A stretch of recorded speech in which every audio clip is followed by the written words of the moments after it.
Hello, everyone, and welcome to this episode of the Hummingbird Arcana Podcast. I'm Jo Hummingbird. I'm an Evolutionary Astrologer and an Usui Reiki Master, and I'm here to help assist in awakening you to your cosmic divinity. And today, I wanted to bring you an episode on some simple ways that you can integrate Reiki into your daily practice.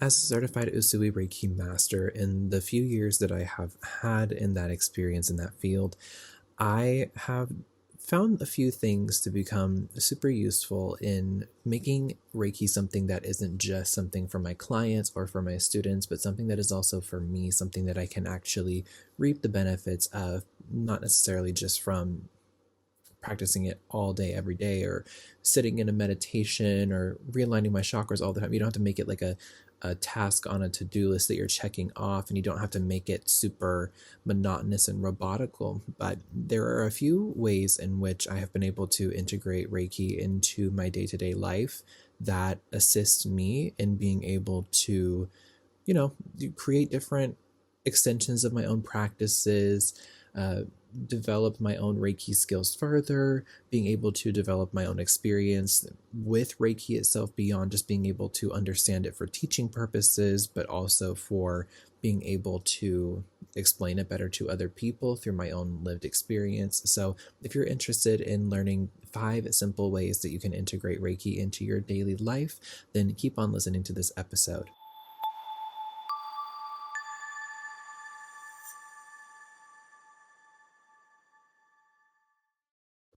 But before we get into today's episode, if you are watching on YouTube, then go ahead and do me a favor and like this video and subscribe to the channel and turn on that post notification bell so you're notified every time a new video or a new episode comes out. And if you're listening on a podcast stream platform such as Apple Podcasts, Spotify, Amazon Music, or otherwise, then do me a favor and leave me a review down below in the comment section of that review, and let me know if there's also a topic on an episode that you would like me to make in the future that I have not done so already, or ideas for guests.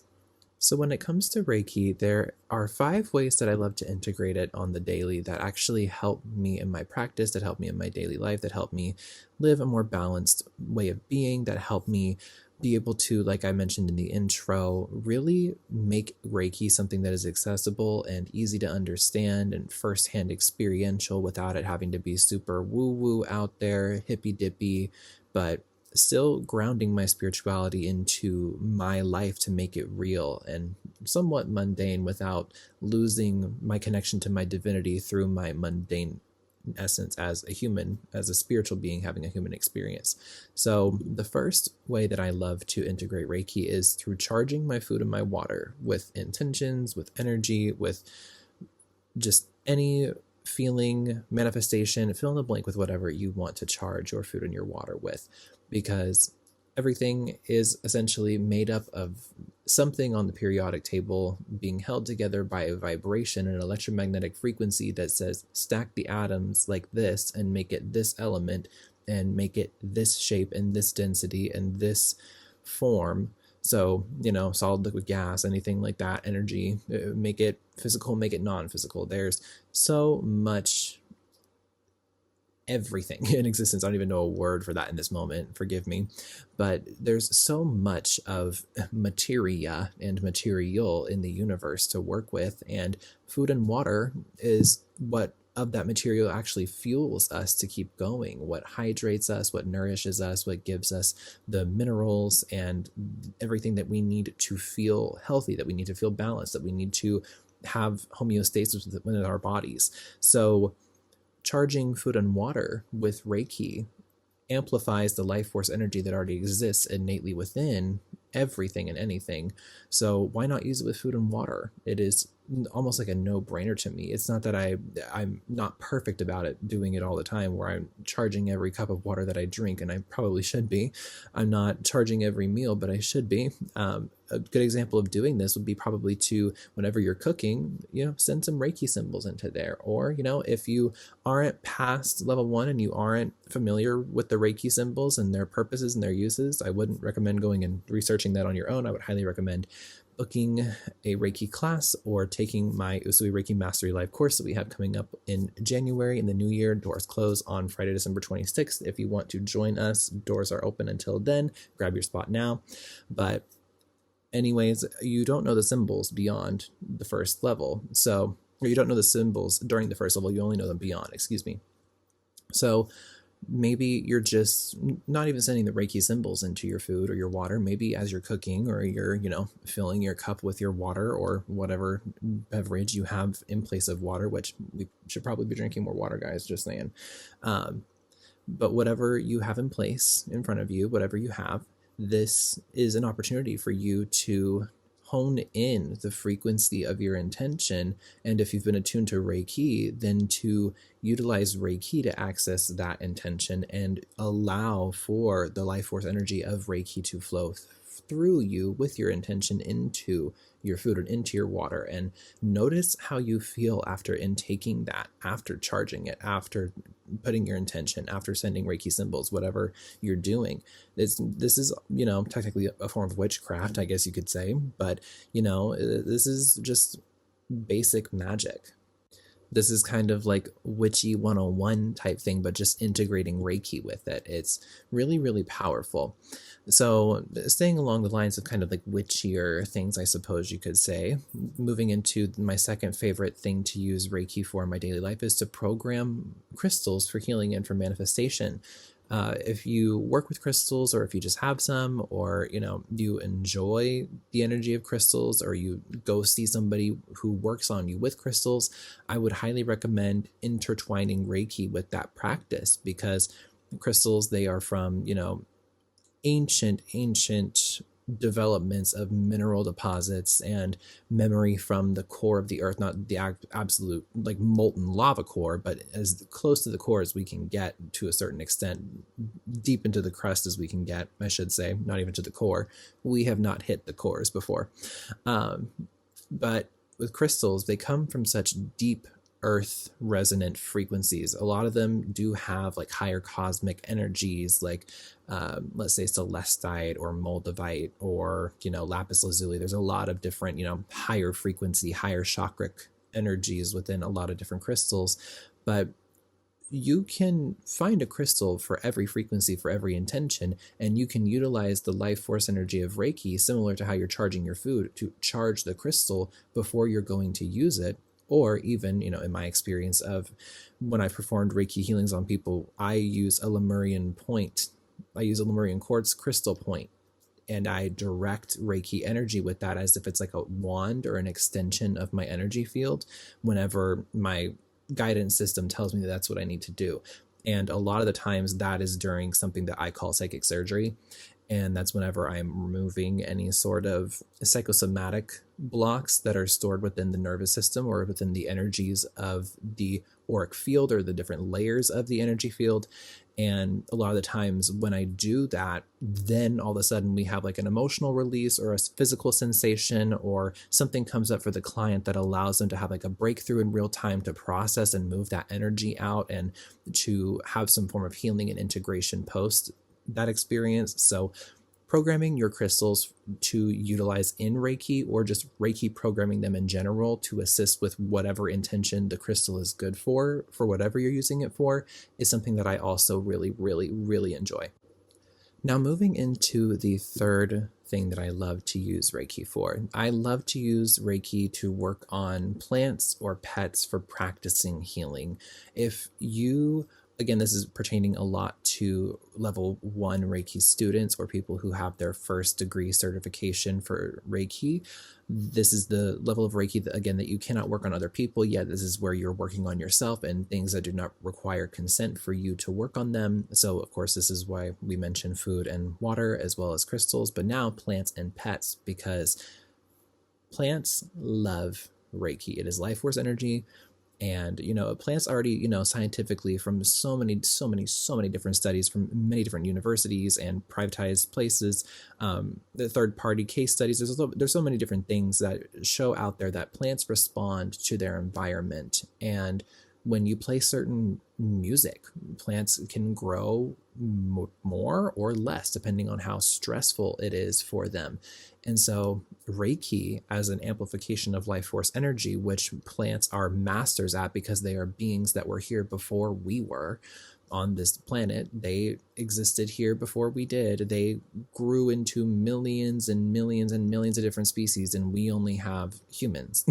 Not that we don't have other animals in the kingdom Animalia that we're closely related to, but the plant kingdom is something that is so much more intelligent than us, beyond our ability to comprehend its intelligence, and we're just now scratching the surface of that from a physics standpoint. So when you're working on a plant, you're amplifying that ancient cellular memory within them. You're amplifying the medicine of that plant. If there's a particular herb that you could be working with, if there's, a house plant that is holding space for you or purifying your air, it really doesn't matter what kind of plant you're working with, but Reiki charging that and then noticing what it does for your space, if it's the house plant, or Reiki charging, let's just say if you're partaking in cannabis, or if you're ingesting lavender or a chamomile tea or an herbal blend of some kind in your cooking. That goes right back into the food and water example, and watering the plants as well. You can Reiki charge the water to water the plants. You can Reiki charge the fertilizer. You can Reiki charge the herbs that go into like your diet, the herbs that you're ingesting, the herbs that you're taking a supplement. It really doesn't matter, because the plant spirits are there regardless. If you're working with the plant, you're working with something that came from nature, you can Reiki charge it and it will amplify that ancient cellular memory of that life force energy. And working with pets in particular, animals love Reiki. I mean, there's been a few exceptions in my case where I've gone to perform Reiki on an animal after, engaging with their energy field to see if that's something that they would be interested in. And when you actually go to perform it, they become hypersensitive. And the experiences I've had where they've been, perceivably negative, it's never been like off the rails. An animal gets angry or, hisses or bites me or does anything really absurd, but I've had experiences where they get timid or shy, or they're just overstimulated in their nervous system, and it takes them a minute to receive it. But once they realize that nothing bad is happening, that if anything, energy is moving around and it's good, they start to calm down, they start to regulate, they start to open up and receive. And personally, with my two kitty cats, they will ask for Reiki sometimes. My Tortie, my big, giant, chunky, almost 6-year-old Tortie, she will climb on my chest and meow in my face sometimes for me to give her Reiki, where as soon as I start giving her the Reiki, she will plop flat down onto my chest and get comfortable and stretch out her back feet, and she'll just sit there and receive the Reiki for a good 5 to 10 minutes and not move, and she's purring like a motorboat. So the animals and pets, they love Reiki. It is amplifying life force energy that exists within all life, and so all life recognizes that energy and remembers itself to be the microcosm of the macrocosm of the universe, experiencing itself through itself. So moving on from our third option and into our fourth. I want to talk to you super quickly about Usui Reiki. Now, Reiki has been one of the most profound modalities of energy healing I've ever had the pleasure of not only experiencing for myself, but also becoming certified to practice and teach for other people. This energy healing modality is believed to be the same one that was used by Buddha, also known as Bodhisattva, Jesus Christ, also known as Yeshua, and his divine beloved counterpart, Mary Magdalene, when they were helping heal people of their ailments during their time on earth. Usui Reiki has been not only the most impactful experience on my spiritual journey, but also the most rewarding for me personally. I've been able to help myself and others heal different aspects of themselves, and I've been able to certify several different students who are now healers themselves, creating their own opportunities within this healing work lucratively and spiritually. If you're interested in becoming a certified Usui Reiki master yourself, then join us live in January for the Usui Reiki Mastery course. This is going to be a 7-week container designed to fast track your way to becoming an officially certified Usui Reiki master and teacher by the end of February. This is going to be so profound, so intense, so potent, but also so magical. Become a master level healer before spring 2026 and open the doors for return investment by offering professional Reiki healings and teaching Usui Reiki certification classes of your very own. Use code ARCANA at checkout and you can save 10% off of this course price. This code is exclusively for Hummingbird Arcana listeners, and the doors for the Usui Reiki Mastery Live course close on Friday, December 26th at midnight. and I cannot wait to see you there. Now let's get back into this episode of Hummingbird Arcana.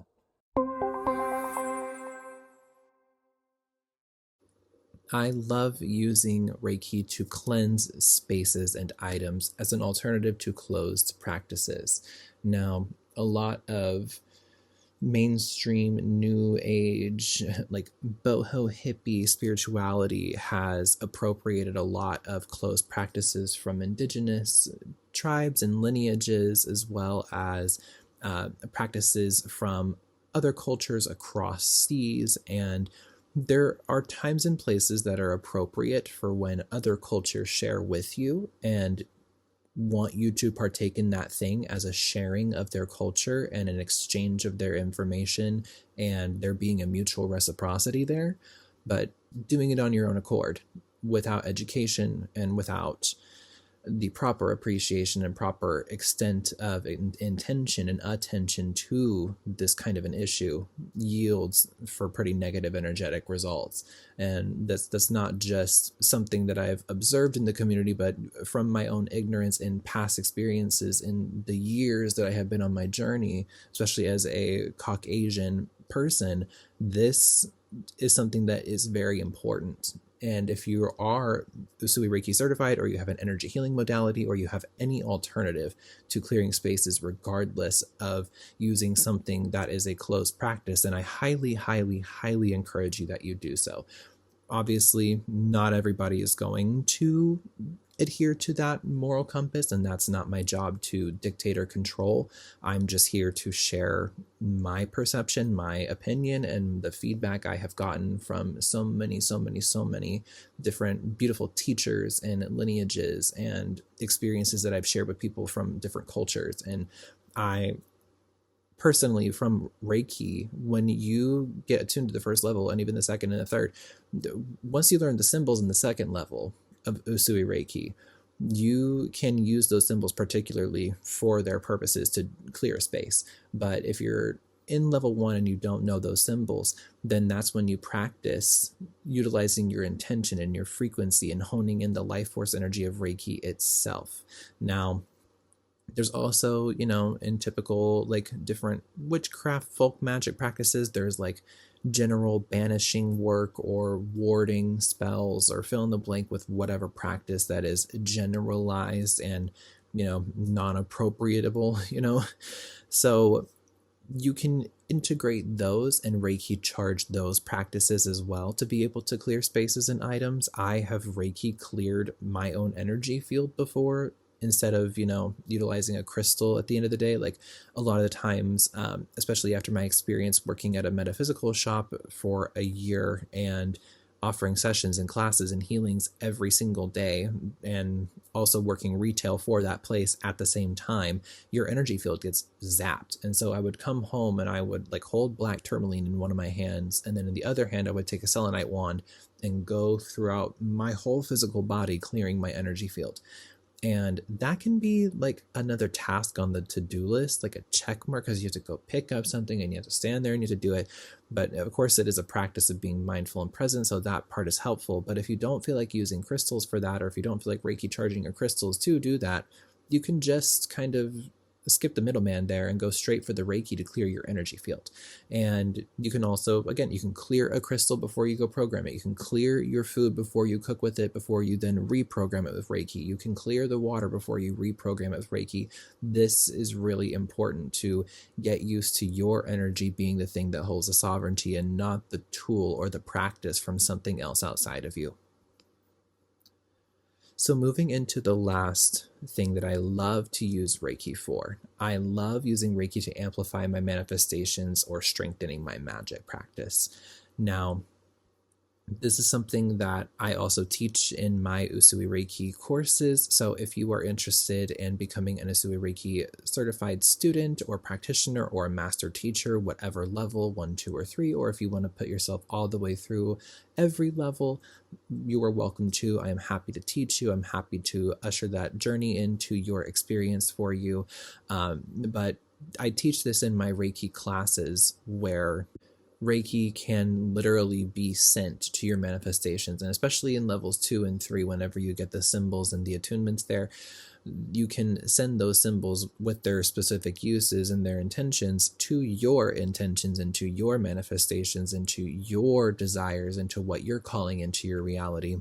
And in level 1, you can do the same thing, but it is again about honing in that frequency of just getting your energetic sovereignty, understanding what the Reiki life force energy is, and being able to charge specific things around you. So maybe there's a specific spell work you're doing, or you have a crystal grid, or you are scripting out your life, or you're journaling, or you're putting something into a physical form in which you're using to manifest, and you can Reiki charge that thing to amplify the life force energy being put into it by the universe. 4:04 on the clock as I am saying that in real time. So using Reiki as a tool not only to cleanse, but also to amplify, to heal, to really get familiar with your energy really is what all 5 of these things do. And that's why it's integrated into these simple daily accessible things, so that way it can become almost like secondhand nature, like the back of your hand to you. It's not going to be, oh, let me get all super ceremonial and go perform a Reiki healing. Not that you can't do that, but the life force energy of Usui Reiki and Reiki period exists beyond any form of ceremony or conventionality or novelty or fill in the blank with anything. It is first and foremost the energy of life force that exists beyond all of creation and within all of it at the same time. And so if we can familiarize ourselves with that energy, that gets us in touch with our higher self, that gets us in touch with whatever version we have as a name for God, that gets us in touch with the sovereignty of our own energy field, that gets us in touch with our intuition, that gets us in touch with our discernment. So there are so many different, extensive benefits from being able to integrate Reiki into your daily life in these small ways. So I hope you enjoyed this episode of Hummingbird Arcana, and I hope that you find these 5 ways of integrating Reiki into your daily life useful. If you enjoyed this episode, go ahead and let me know if you're watching on YouTube by giving the video a thumbs up, subscribing to the channel, and turning on the post notification bell so you're notified every time a new episode or a new video comes out on my channel. And if you're listening on a podcast streaming platform, then I would ask that you follow the podcast on that platform, leave a review, and in the comment section of that review, let me know what part of this episode you enjoyed the most, or if there's another topic or guest you'd like me to have on or make an episode about. And thank you for taking the time out of your day to listen to this episode. I am Jo Hummingbird. It is my greatest pleasure to assist you in awakening you to your cosmic divinity. I will see you in the next episode. Many blessings and take care, my friends.